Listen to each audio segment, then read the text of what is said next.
Assalamualaikum warahmatullahi wabarakatuh. Waalaikumsalam warahmatullahi wabarakatuh. Iya, baik Bapak Ibu yang saya hormati ya.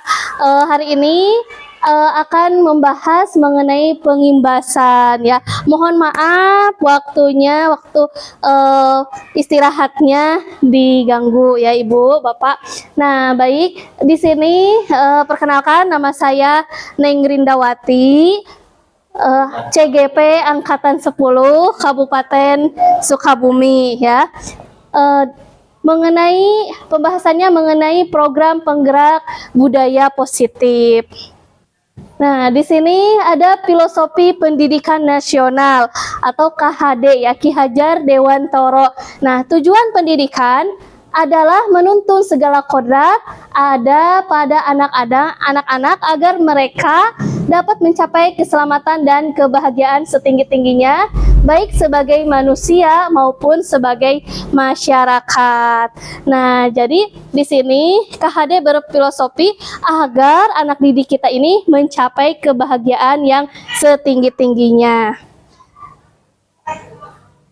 Nah, pada pembelajaran harus berpihak pada murid ya. Jadi kita ini menghamba kepada murid. Artinya segala sesuatunya itu harus pada murid dan murid. Nah, seperti itu. Nah, di sini budayakan untuk kita selalu melaksanakan budaya positif. Nah, budaya positif ini satu mengenai disiplin positif dan kebajikan universal. Nah, biasanya kita sebelum memulai kegiatan pembelajaran ya, baik untuk 1 tahun ke depannya, kita suka ada keyakinan kelas. Nah, di sini ya. Baik, yang keduanya ada motivasi, hukuman dan penghargaan atau restitusi ya, penghargaan restitusi. Selanjutnya keyakinan kelas yang tadi ya. Selanjutnya ada segitiga restitusi, yang selanjutnya ada 5 posisi kontrol, dan selanjutnya adalah kebutuhan dasar manusia. Nah, baik di sini disiplin positif dan kebajikan universal. Bapak dan Ibu ya, ini ada sebuah games ya, gamesnya masing-masing berhadapan. Nah, satu orang mengepalkan tangannya ya. Nah, terus lagi satu orang berniat untuk membujuk agar kepalan tersebut dapat dibuka. Ya, satu lagi mempertahankan apa yang ada di genggamannya, satu lagi adalah membujuknya. Ya, silahkan. Gak apa-apa. Ya, berdua. Ya. Ya. Bagaimana ini Pak Subhan? Apakah mau dibuka yang ada di kepalanya? Ini Pak Yudi ngasih uang 1 miliar, mau gak? Oh, dibuka. Nah, kalau Ibu apakah mau mempertahankan apa yang sudah ada atau mau dibuka, dilepaskan? Tidak mau. Dikasih mobil loh Bu Desti. Tidak mau. Iya. Baik, tepuk tangan untuk Bu Desti. Iya. Nah, inilah yang disebut dengan teori kontrol atau kontrol di diri, yaitu mempertahankan ya. Jadi ini sudah menjadi hak kita atau sudah ada di genggaman kita, artinya tidak boleh dilepaskan ya. Nah, di sini hanya diri kita yang dapat mengontrol diri sendiri. Artinya semua perilaku memiliki tujuan ya, bahkan terhadap perilaku yang tidak disukai. Nah, tadi sudah kita games kepalkan tangan. Nah, di sini untuk teori miskonsepsi teori kontrol. Nah, satu apa sih sebelumnya yang disebut dengan ilusi? Ilusi itu apa? Hayalan. Nah, jadi di sini ada miskonsepsi, yaitu berupa hayalan. Nah, ilusi guru mengontrol murid ya. Pada dasarnya dialah yang mengontrol dirinya sendiri. Terus lagi ilusi bahwa penguatan positif, efektif dan bermanfaat. Terus lagi ilusi bahwa kritik dan membuat orang merasa bersalah dapat menguatkan karakter. Itu adalah hayalan. Nah, selanjutnya ilusi bahwa orang dewasa memiliki hak untuk memaksa. Sebetulnya tidak ada ya. Baik Bapak Ibu, tadi kita sudah bermain games yang kepalkan tangan. Menurut Bapak Ibu, apa sih hikmahnya dari games barusan?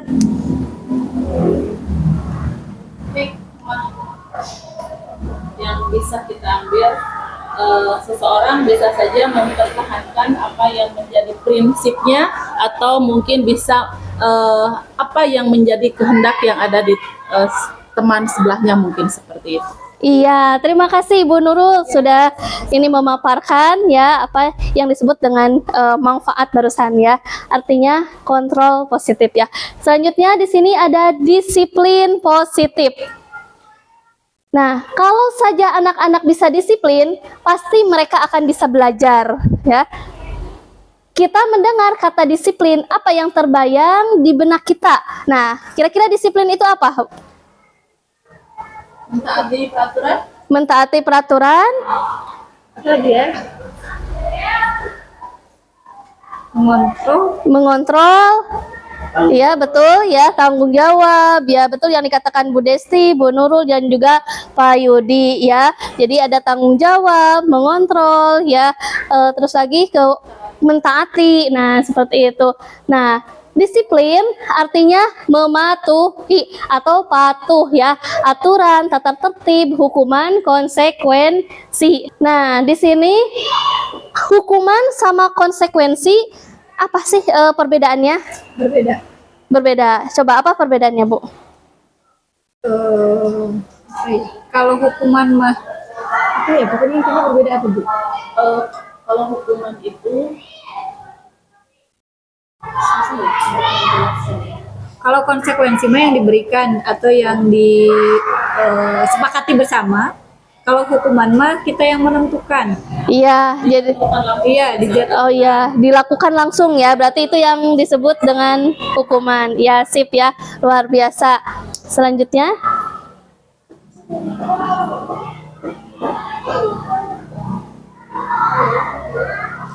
Nah, masuk kepada makna disiplin. Nah, kata disiplin berasal dari bahasa Latin atau disciplina yang artinya belajar. Kata discipline juga berasal dari akar kata yang sama dengan disciple atau murid atau pengikut ya. Diskapel ya. Nah, untuk menjadi seorang murid atau pengikut, seseorang harus paham betul alasan mengapa mereka mengikuti suatu aliran atau ajaran tertentu, sehingga motivasi yang terbangun adalah motivasi intrinsik bukan ekstrinsik. Nah, apa bedanya nih motivasi intrinsik dengan ekstrinsik? Kalau implisit dari dalam, kalau eksplisit dari luar. Jadi kalau implisit itu dari mau diri sendiri, kalau eksplisit dari orang lain. Iya betul sekali Pak Subhan, luar biasa sekali ya. Iya betul. Jadi intrinsik itu adalah kemauan dari dalam ya, atau dari pribadinya sendiri. Kalau ekstrinsik itu dari luar ya, betul Pak Subhan. Nah selanjutnya sebagai pendidik tujuan kita adalah menciptakan anak-anak yang memiliki disiplin diri, artinya motivasi intrinsik ya, sehingga mereka bisa berperilaku dengan mengacu pada nilai-nilai kebajikan universal dan memiliki motivasi intrinsik bukan ekstrinsik. Nah, sesuai dengan filosofi KHD. Nah, kebajikan universal. Ki Hajar Dewantoro maupun Diane Gosen mengartikan disiplin sebagai bentuk kontrol diri, yaitu belajar untuk kontrol diri agar dapat mencapai suatu tujuan mulia. Tujuan mulia di sini mengacu pada nilai-nilai dan prinsip-prinsip mulia yang dianut seseorang. Misalkan apa aja, Pak Agung? Seperti apa nih prinsip-prinsip mulia itu? Akhlak, betul sekali. Jadi akhlak itu nomor 1 ya, betul Pak Agung. Nah, jadi kita namakan nilai-nilai tersebut sebagai nilai-nilai kebajikan atau virtus ya, virtus yang universal, yaitu nilai-nilai kebajikan yang disepakati bersama, lepas dari suku, bangsa, agama maupun latar belakangnya. Nah, di sini untuk kebajikan universal itu ada apa aja? Satu, disiplin, bertanggung jawab, mandiri, kreatif, berakhlak mulia, menghargai, menghormati, dan lain-lain. Nah, inilah kebijakan universal. Nah, selanjutnya ada profil pelajar Pancasila. Nah, profil pelajar Pancasila itu satu, beriman bertakwa kepada Tuhan Yang Maha Esa dan berakhlak mulia, mandiri, bernalar kritis, bergotong royong, kreatif. Bapak Ibu, kenapa harus ada profil pelajar Pancasila? Harus disesuaikan, kenapa? Agar anak lebih menanamkan karakter mungkin. Iya, betul ya, agar lebih tertanam karakter dari peserta didik. Betul sekali, karakter baik ya Bu Nurul. Nah, tujuan mulia dari penerapan disiplin positif adalah agar terbentuk murid-murid yang berkarakter, tadi ya yang sudah disebutkan sama Bu Nurul, berdisiplin, santun, jujur, peduli, bertanggung jawab, dan merupakan pembelajar sepanjang hayat sesuai dengan standar kompetensi lulusan yang diharapkan. Nah, di sini ada proyek nilai-nilai kebajikan. Nah, ada peduli, keterus-terangan, kebersihan, komitmen, belas kasih, percaya diri, belas kasih bertujuan, tenggang rasa, gotong royong. Nah, selanjutnya rajin, integritas, rasa hormat, dan lain sebagainya ya Bapak Ibu. Nah, di sini ada motivasi, hukuman, dan penghargaan restitusi. Nah, penting tidak Bapak Ibu untuk menerapkan motivasi untuk peserta didik? Penting. Penting sekali ya. Nah, sebagai seorang guru, saat hadir ya atau mengajar di kelas harus tepat waktu ya. Nah, motivasi apakah yang mendasari tindakan tersebut? Jangan dulu Bu Nurul. Nah, kenapa harus tepat waktu ketika mengajar di kelas? Membuat anak disiplin. Membuat anak disiplin. Ya, betul, betul sekali Pak Yudi ya. Ya, boleh dilanjut. Nah, jadi apakah karena tidak ingin ditegur oleh atasan? Selanjutnya, ingin mendapatkan pujian dan penghargaan dari atasan? Selanjutnya, ingin menjadi orang yang menghargai waktu, menghargai diri Anda sendiri sebagai teladan bagi murid. Nah, kira-kira yang mana? Yang terakhir. Iya, betul. Jadi, kita sebagai pendidik ingin menjadi orang yang menghargai waktu, menghargai diri Anda sendiri sebagai teladan bagi murid-murid. Nah, 3 motivasi perilaku manusia. 1 ya, nah, untuk menghindari ketidaknyamanan atau hukuman ya, ini adalah motivasi. Aduh, ini sian terlambat atau karena apa gitu. Nah, ini merupakan motivasi. Yang selanjutnya untuk mendapatkan imbalan atau penghargaan dari orang lain. Selanjutnya untuk menjadi orang yang mereka inginkan dan menghargai diri sendiri dengan nilai-nilai yang mereka percaya. Nah, tujuan dari disiplin positif adalah menanamkan motivasi yang ketiga, yakni pada murid-murid, yaitu untuk menjadi orang yang mereka inginkan dan menghargai diri sendiri dengan nilai-nilai yang mereka percaya. Nah, selanjutnya Bapak dan Ibu sekarang masuk kepada hukuman dan konsekuensi. Apa bedanya hukuman dengan konsekuensi?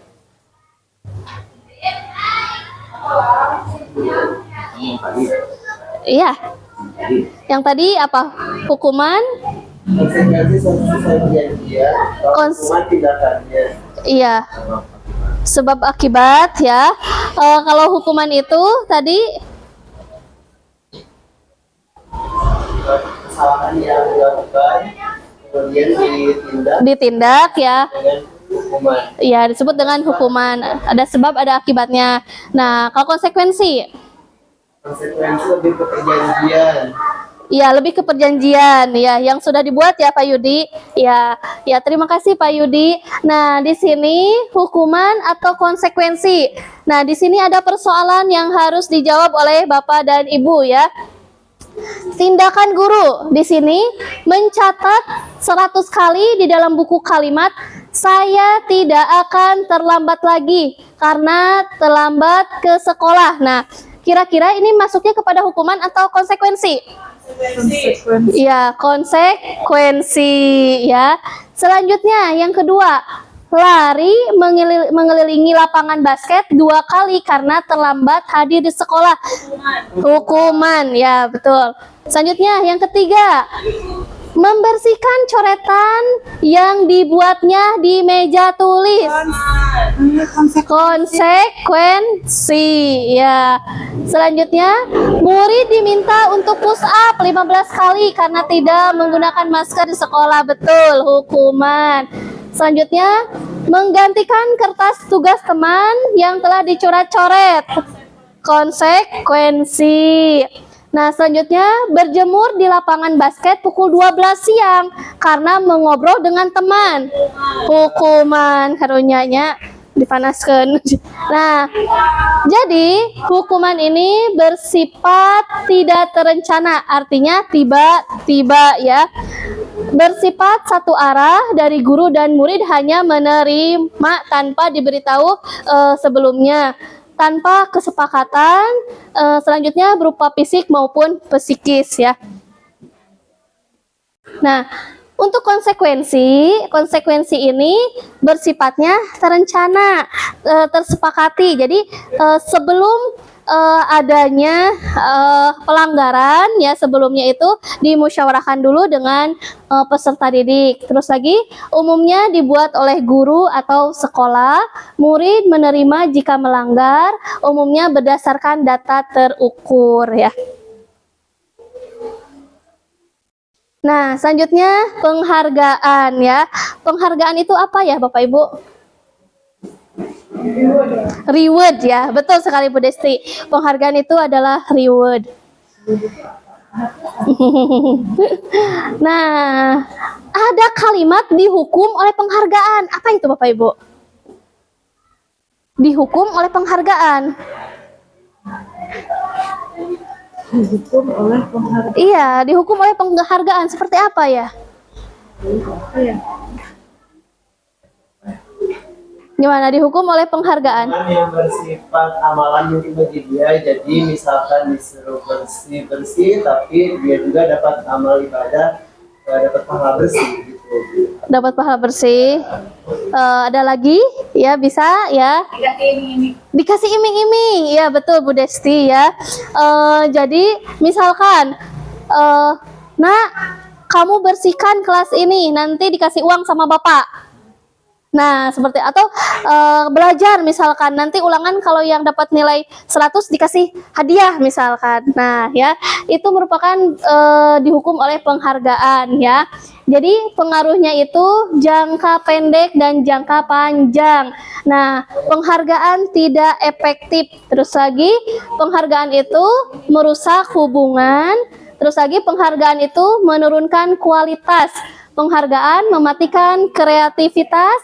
Terus lagi, penghargaan itu menghukum ya. Jadi kalau misalkan tidak dapat, dia akan merasa seperti apa gitu ya, artinya kecewa. Nah, betul ya Pak, jadi kecewa. Terus lagi, ketika menginginkan sesuatu, dia teringatnya akan imbalan, jadi tidak sungguh dengan hatinya. Nah, selanjutnya, saat kita berulang kali menjanjikan hadiah kepada anak-anak agar berperilaku bertanggung jawab, atau kepada seorang murid agar mempelajari sesuatu yang baru, atau kepada seorang karyawan agar melakukan pekerjaan yang berkualitas, kita sedang berasumsi mereka tidak dapat melakukan atau mereka tidak akan memilih untuk melakukan ya. Nah, seperti itu. Penghargaan maupun hukuman adalah cara-cara mengontrol perilaku seseorang yang menghancurkan potensi untuk pembelajaran yang sesungguhnya. Menurut Koch, secara ideal, tindakan belajar itu sendiri adalah penghargaan sesungguhnya. Jadi tidak usah diiming-imingi karena penghargaan sesungguhnya itu adalah belajar. Seperti itu. Sekarang masuk kepada restitusi. Nah, restitusi itu apa ya, Bapak Ibu? Restitusi. Bayaran bukan? Retribusi atau Restitusi ya. Nah, sebagai seorang guru, ketika murid Anda melakukan kesalahan, tindakan mana yang Anda lakukan? Kira-kira tindakannya harus seperti apa? Nih, cara atau proses pemecahan masalahnya. Kira-kira tindakannya seperti apa?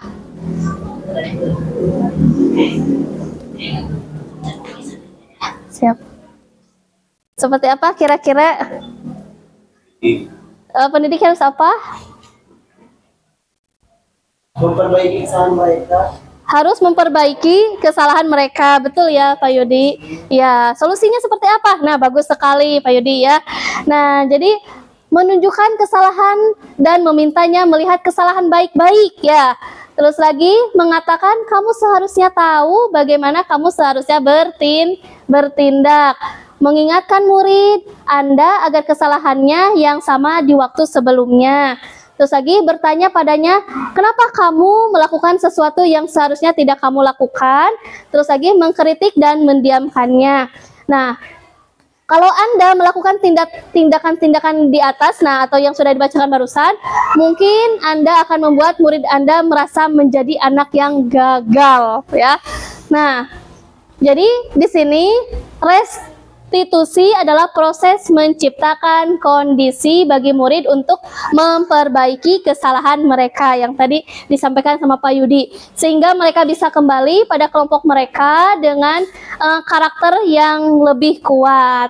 Nah, jadi restitusi juga adalah proses kolaboratif yang mengajarkan murid untuk mencari solusi ya. Untuk apa? Untuk masalahnya dan membantu murid berpikir tentang orang seperti apa yang mereka inginkan ya, dan bagaimana mereka harus memperlakukan orang lain.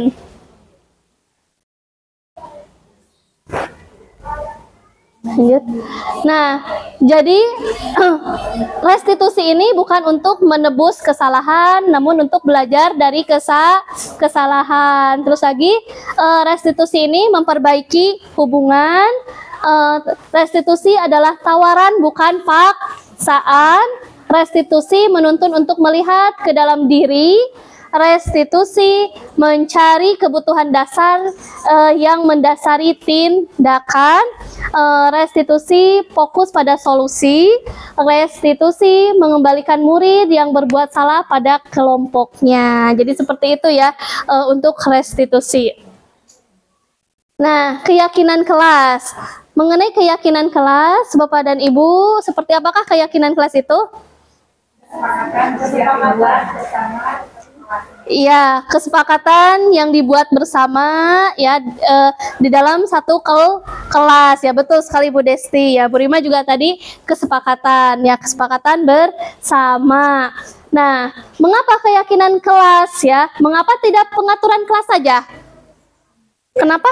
karena siswa ya. Oh iya betul, karena siswa, betul sekali Bu Desti ya. Iya, karena siap. Jadi yang membuat kesepakatannya siswa dan kembali lagi untuk siswa. Bagaimana dengan pengaturan? Pengaturan yang kontrolnya. Pengaturan? Ya. Dibuat oleh satu pihak saja. Iya, betul ya. Jadi yang mengontrol tapi dibuatnya dalam satu pihak, itu yang namanya pengaturan ya. Nah, jadi mengapa kita memiliki peraturan tentang penggunaan helm pada saat mengendarai kendaraan roda 2 atau motor? Kenapa? Untuk keamanan, betul Bu Ismi. Keselamatan, ya betul sekali Pak. Nah, terus lagi, mengapa kita memiliki peraturan tentang penggunaan masker dan mencuci tangan setiap saat? Kenapa? Ya, kebersihan.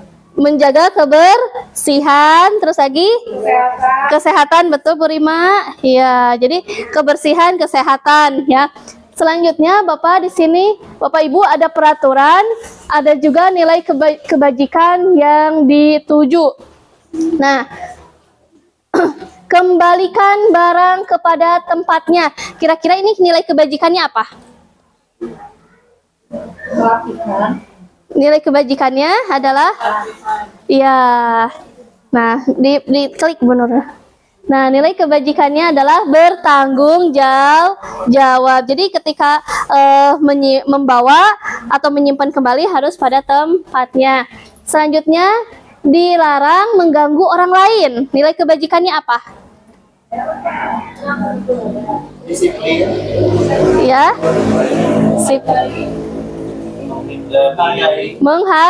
Menghargai ya. Diklik. Ya, berarti saling menghormati, saling menghargai. Terus lagi di sini hadir di sekolah 15 menit sebelum pembelajaran dimulai. Nilai kebajikannya disiplin. Nah, atau menghormati orang lain atau juga yang disebut dengan komitmen ya. Selanjutnya dilarang melakukan kekerasan. Masuk kepada nilai kebajikan. Apa? Iya. Silakan diklik Bu Nurul. Iya, berarti keamanan dan juga saling menghormati. Selanjutnya dilarang menggunakan narkoba. Nilai kebajikannya? Kesehatan, kedisiplinan, keamanan atau apa? Iya, berarti kesehatan ya, narkoba itu berkaitan. Terus lagi mengantri atau menunggu giliran. Nilai kebajikannya? Disiplin, menghargai orang lain. Berempati ya. Iya, menghormati orang lain, berempati. Dilarang merokok. Kesehatan ya. Dan juga menghormati orang lain. Gunakan masker, kesehatan dan juga keamanan ya. Terus lagi berjalan di kelas dan koridor, berarti masuk keselamatan ya. Ya, keselamatan, keamanan, sip ya. Lanjut.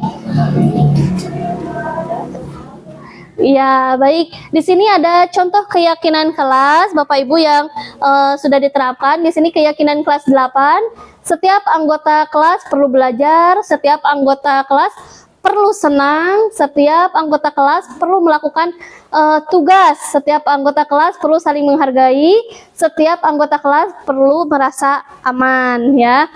Nah, untuk keyakinan kelas 9-nya selalu bersikap positif, senantiasa menjadi diri terbaik, percaya dan menghormati orang lain, serta barang miliknya, berkomitmen terhadap setiap tugas, dan senantiasa membantu.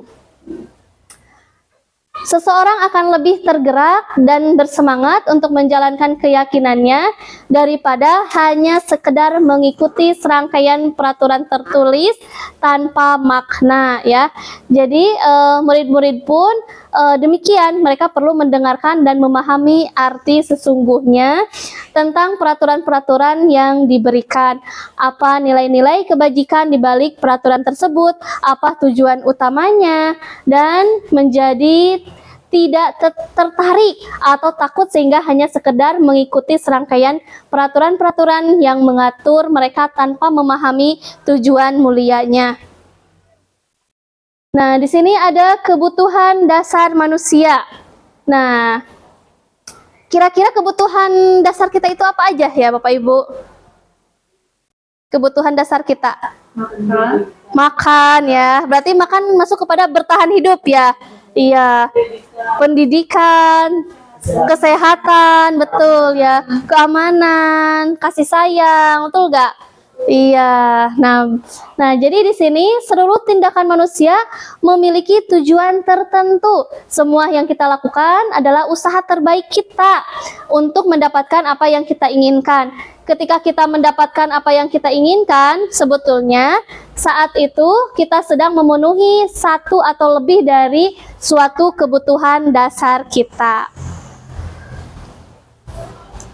Nah, di sini ya, 5 kebutuhan dasar manusia itu ada bertahan hidup, penguasaan, kasih sayang dan rasa diterima, kebebasan, kesenangan. Nah, ini merupakan kebutuhan dasar manusia ya.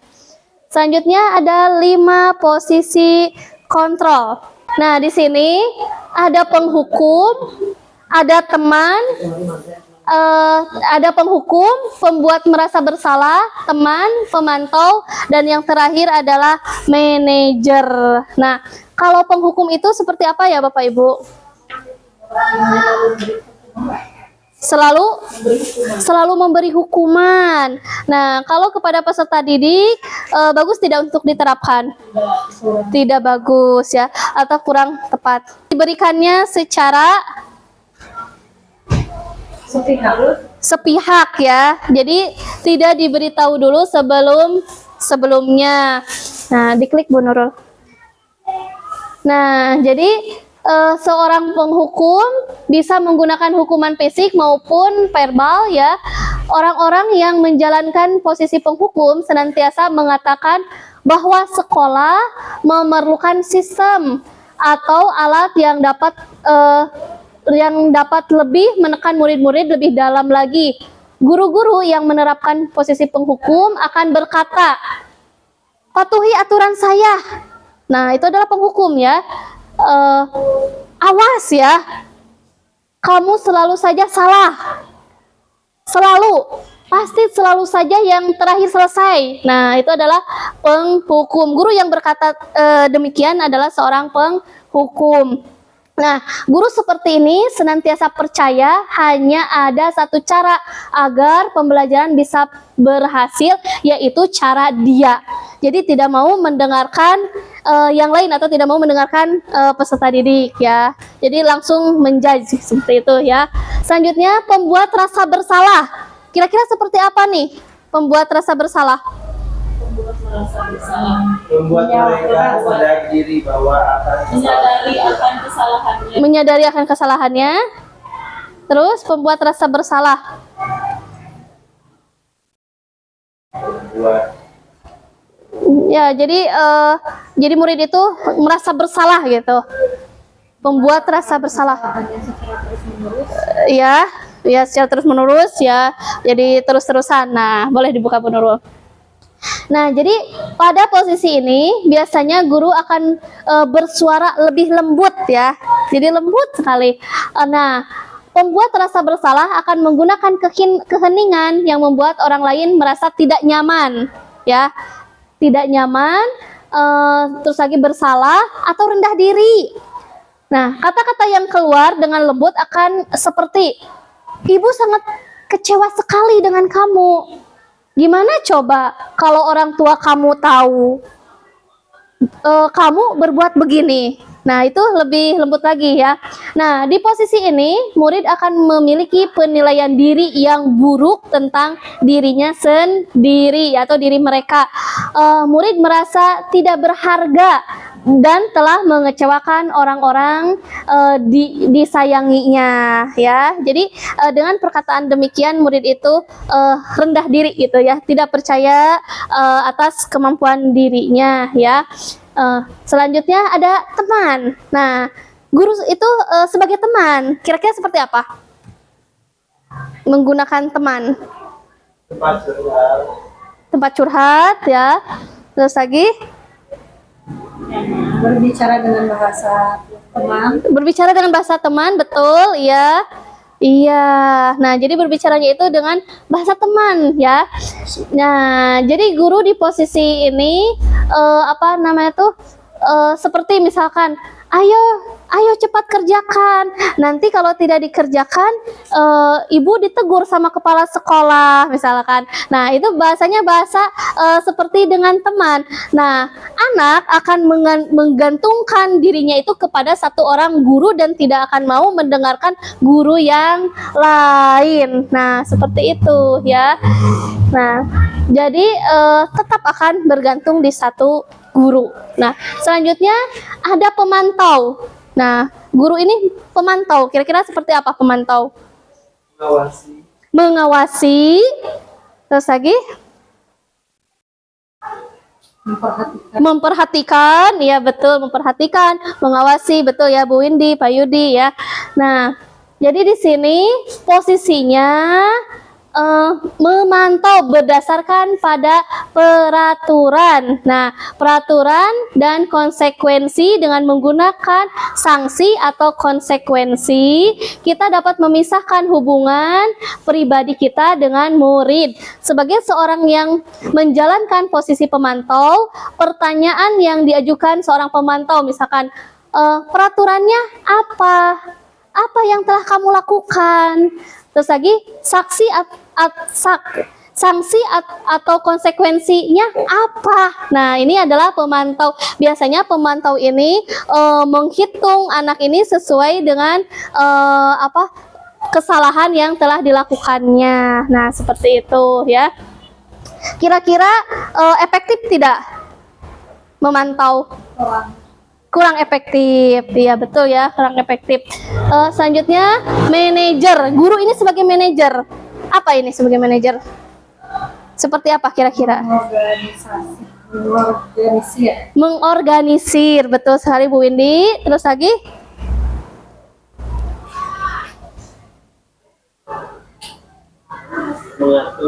Mengatur, ya betul Pak Yudi. Nah, jadi di sini ya guru ini ya, jadi anak ini seakan-akan bertanggung jawab terhadap apa yang telah dilakukannya. Nah, misalkan di sini kata dari seorang guru sebagai manajer, apa yang kita yakini? Nah, terus lagi apakah kamu meyakininya? Jika kamu meyakininya, kamu bersedia untuk memperbaikinya, misalkan ya. Nah, jika kamu memperbaikinya, nah hal apa yang bisa atau solusinya mau seperti apa? Terus lagi, apa rencana kamu untuk memperbaiki hal itu? Nah, begitu. Itu adalah manajer. Nah, dari kelima ini ya, manakah yang lebih efektif? Apakah penghukum? Apakah pembuat merasa bersalah? Teman, pemantau, atau manajer? Manajer. Ya, betul sekali ya. Jadi yang lebih bagus itu adalah manajer ya. Jadi mengembalikan lagi kepada siswa ya. Sebaiknya atau solusinya kamu mau seperti apa nih untuk memperbaiki kesalahan yang sudah dilakukan seperti itu. Ya, semangat ya Bapak Ibu, masih semangat? Semangat. Terima kasih Bapak Ibu. Nah, selanjutnya ada segitiga restitusi. Ya, seperti apakah segitiga restitusi ini Bapak Ibu? Restitusi.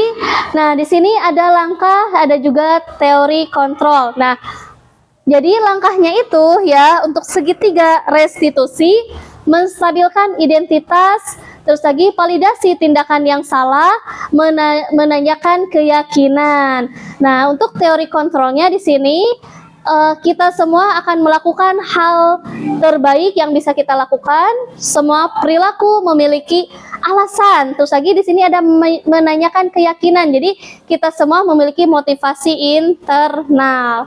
Nah, inilah segitiga restitusinya. Ya, validasi menstabilkan identitas, validasi tindakan yang salah, terus lagi menanyakan keyakinan ya. Jadi kamu tentu punya alasan mengapa melakukan itu, misalkan ya kepada peserta didik. Adakah cara yang lebih efektif untuk mendapatkan apa yang kamu butuhkan?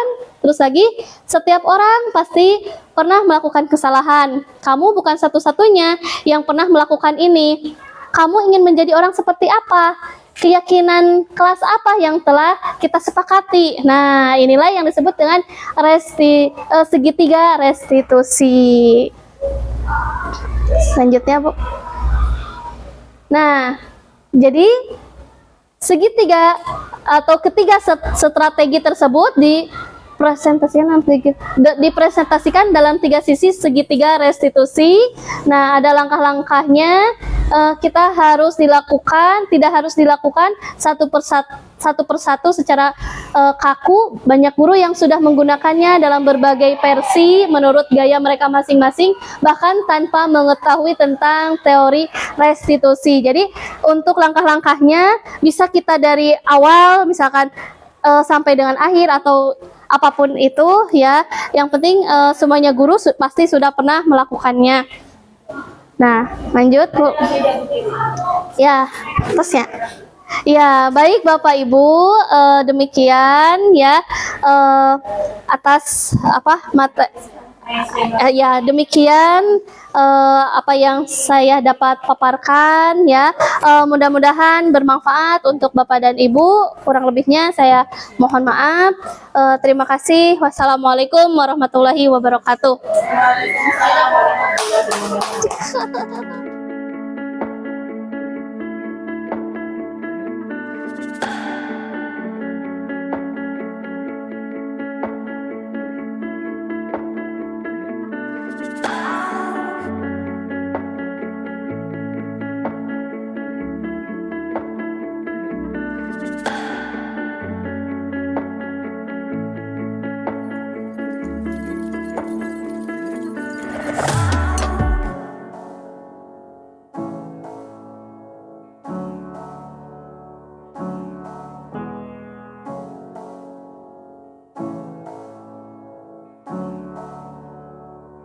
Radit, kamu kemana saja? Tadi tidak masuk kelas. Saya habis dari kantin, Bu. Radit, tahukah kesepakatan kelas kita seperti apa? Istirahat kita berapa menit? Tadi sudah jam berapa? Nah, istirahat kita sampai jam 10 ya. Itu sudah pas ya, tidak lebih. Kalau kamu masuk kelas jam 10.20 ya, artinya kamu telat berapa menit? Kalau seperti itu, berarti kamu melanggar tidak? Tapi perlu diingat, semua orang pasti pernah melakukan kesalahan. Saya di sini tidak mencari mana yang salah dan mana yang benar ya.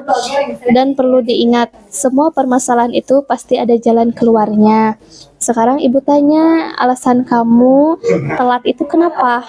Saya keasikan ngobrol sama Rizky di kelas sebelah, jadi saya benar-benar lupa tidak mendengar bel sekolah bel masuk. Sekarang coba ingat lagi keyakinan kelas yang dulu kita sudah sepakati. Kelas ideal kita itu kelas seperti apa? Ya Bu, saya harus disiplin dan tepat waktu. Saya akan lebih berusaha untuk memperbaiki diri lagi agar tidak lalai. Bisa disiplin, bertanggung jawab, dan lebih menghargai waktu. Baik, saya percaya kamu bisa merubah diri menjadi lebih baik.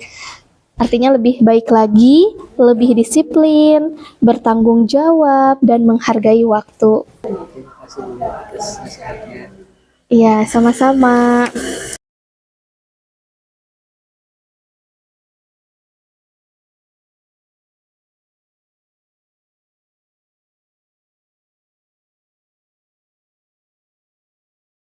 Bu.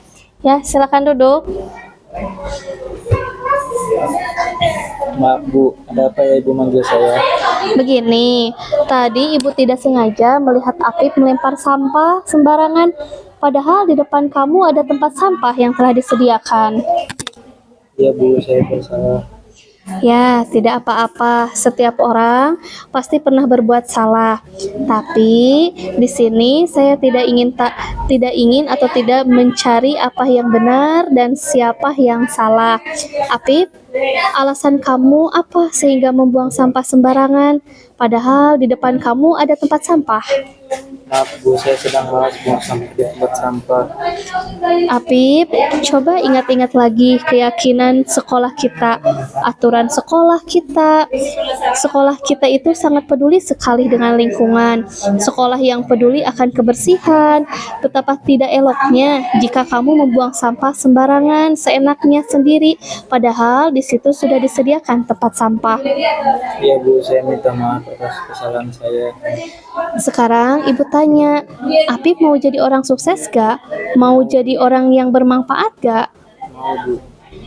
Baik, orang yang sukses itu dimulai dengan tekad yang kuat, mandiri, disiplin, bertanggung jawab, dan juga gemar melakukan hal-hal yang positif, termasuk hal yang kecil sekalipun. Membuang sampah di tempatnya itu juga kunci menjadi orang yang sukses.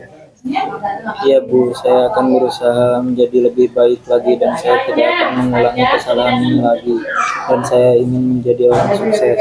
Baik, Ibu percaya kamu bisa merubah diri kamu untuk menjadi pribadi yang lebih baik lagi, menjadi orang yang disiplin dan menaati peraturan. Iya Bu, terima kasih atas nasihatnya. Sama-sama, Api.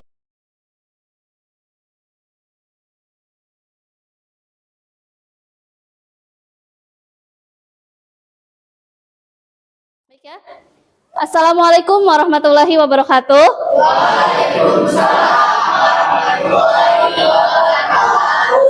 Selamat pagi semuanya.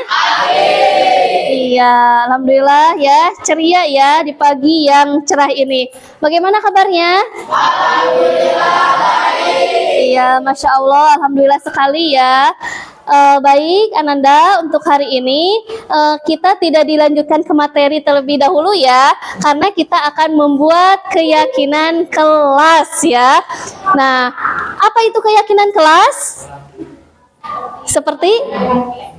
Iya, seperti melaksanakan piket. Terus apa lagi? Menjaga kebersihan kelas. Iya, betul ya. Betul yang dikatakan Denur, yang dikatakan Anissa, ya, disiplin kata Maul ya. Terus apa lagi? Menjaga kebersihan, iya. Gimana?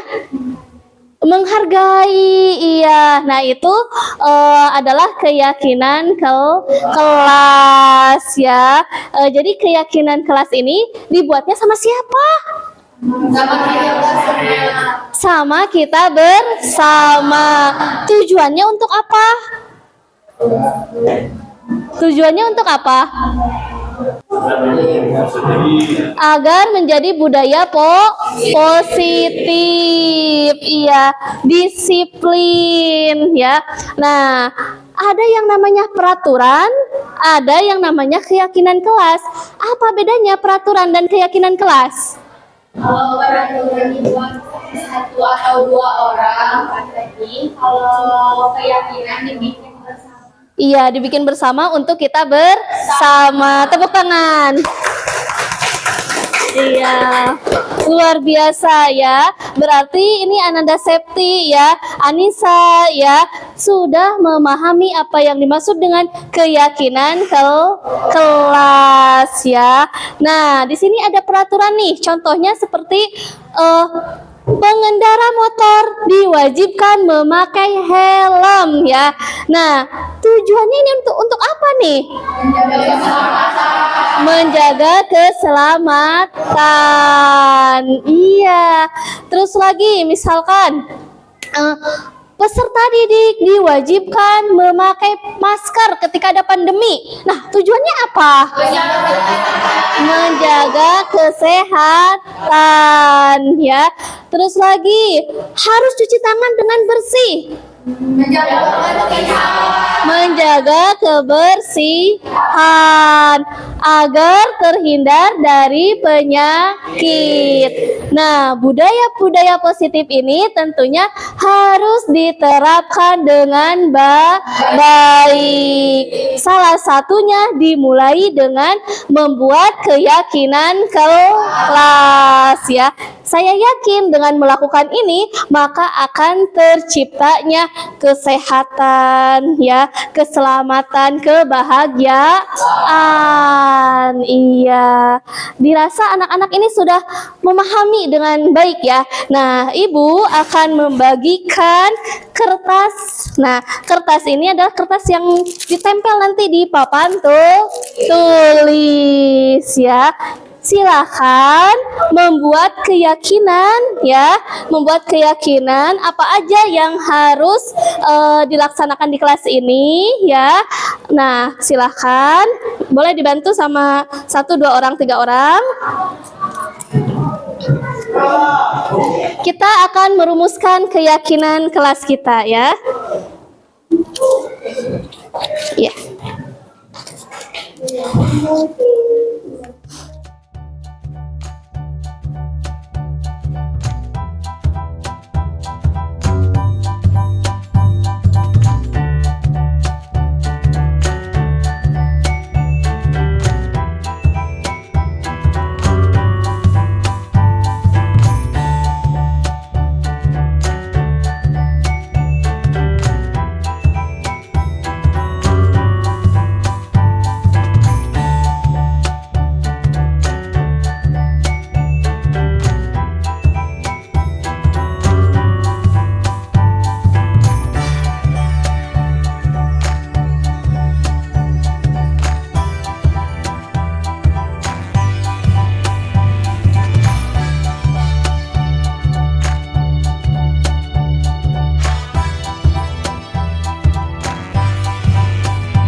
Ya, baik.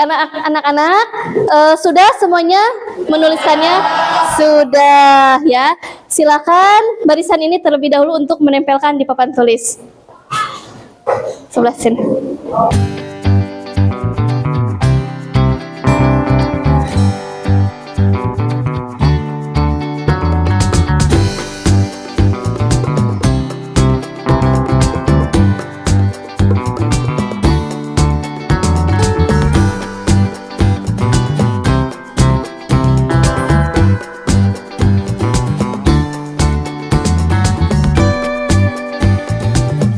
Semuanya sudah tertempel ya di papan tulis kita.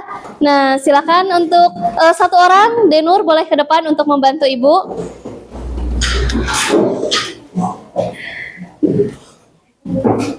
Nah, kita sama-sama akan membaca. Jika ada yang sama, maka dituliskannya satu saja ya. Nah, baik. 1. Menjaga kebersihan dan kerapihan kelas. Ya. Nah, selanjutnya nomor 2. Nah, di sini tidak boleh memilih teman dan tidak boleh membuli. Berarti adanya saling menghormati dan menghargai. Ya. Adanya saling menghargai dan menghormati, ya. Selanjutnya, Disiplin. Disiplin ya. Harus menjaga lingkungan dengan baik agar terhindar dari penyakit. Selanjutnya, menghargai guru, tadi udah ada, saling menghargai ya, gotong royong, kelas tentram, aman, sejahtera.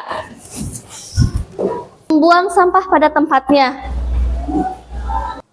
Sekarang sudah dituliskan ya untuk keyakinan kelas kita ya. Kelas apa ini teh? 8C ya. Keyakinan kelas 8C ya. Nah, jadi keyakinan kelas 8C itu 1. Menjaga kebersihan dan kerapihan kelas ya. Berarti harus mengamalkan atau budaya positif ya. Terus lagi saling menghargai, saling menghormati dan saling menyayangi. Nah, di sini disiplin ya. Artinya disiplin sesuai dengan yang ada di sini, datang tepat waktu, mengerjakan tugas, tidak boleh berisik di dalam kelas ya, mematuhi apa yang ada dalam keyakinan kelas ya. Yang keempat, tidak memilih dan memilah teman, artinya menjaga kekompakan ya. Selanjutnya, menjaga lingkungan dengan baik agar terhindar dari penyakit ya. Lanjut di poin 6-nya, gotong royong, bertanggung jawab dan bekerja sama ya. Jadi adanya kolaborasi dengan teman di dalam kelas ya. Terus lagi kelasnya itu tentram, aman, sejahtera. Nah, di poin 8, berbicaranya baik, tidak boleh berkata kasar, apalagi menyinggung teman ya. Terus lagi membuang sampah pada tempatnya.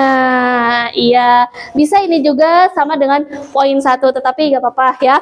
Nah, Ananda, setelah kita membuat keyakinan kelas ini ya, silahkan nanti dibuatkan di Canva ya. Setelah di print ya, nanti kita tempel di kelas ya, untuk mengingatkan kita kembali tentang keyakinan kelas kita ya. Atau boleh juga di kertas karton ya, nanti kita tempel ya.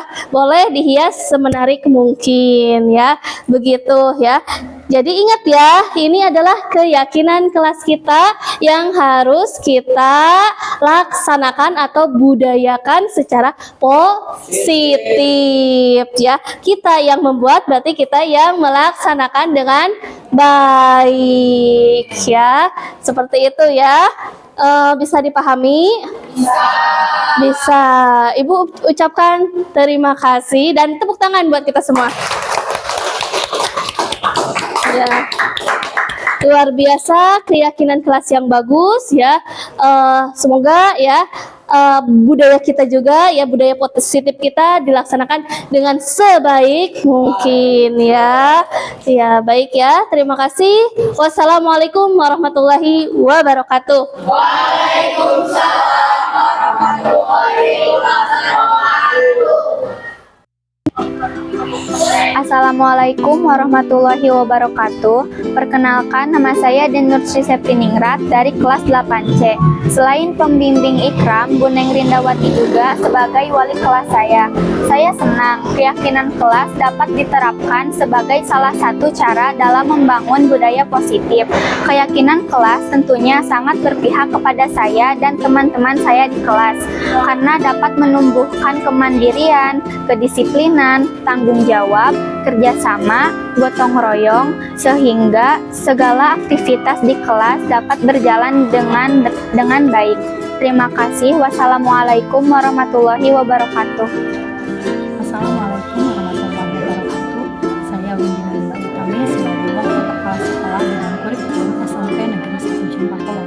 Di sini saya akan memberikan testimoni mengenai salah satu guru SMP 1 Jampangkauan yang sedang melaksanakan pelatihan calon guru penggerak Kabupaten Sukabumi. Budaya positif yang telah dilaksanakan Bu Linda di sekolah ini yaitu sebagai wali kelas dengan membuat keyakinan kelas, di mana keyakinan kelas itu yaitu untuk membuat kesepakatan antara siswa dengan wali kelas selama berada dalam lingkungan sekolah. Selama membuat keyakinan kelas tersebut, Bu Linda telah menerapkan budaya positif yaitu kerjasama, disiplin, tanggung jawab, serta menghargai dan menghormati pendapat temannya. Dan sosok Bu Linda sendiri di sekolah kami merupakan sosok yang bertanggung jawab dan dapat bekerja sama, serta Bu Linda sendiri merupakan pribadi yang selalu mau dan bersemangat untuk mempelajari hal baru. Oleh karena itu, saya berharap Bu Linda dalam pelatihan calon guru penggerak ini dapat berjalan lancar dan dapat lulus sebagai guru penggerak Kabupaten Sukabumi. Terima kasih. Wassalamualaikum warahmatullahi wabarakatuh.